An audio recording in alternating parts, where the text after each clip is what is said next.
د افغانستان یو مشهور ټیک ټاکر او ځان ته جرنال ویونکی جنرال موبین پاکستان ته حواله کړی شوی دی.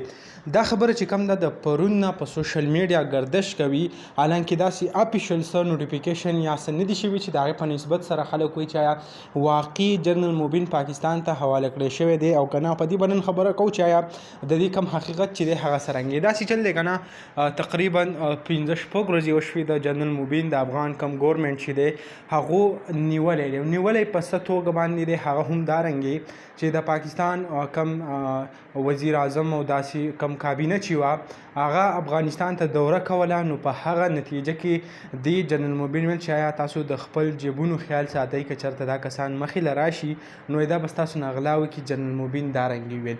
د هغې نه پس د افغان کم حکومت چې دی هغه راولګېدو، جنرال موبین یې ونیودو او تقریبا په 2-3 ورځو کې هغه ته سزا هم واوروله او 2.5 کاله څوک 1.5 کال جیل ښایي چې آیا دا پې وختو.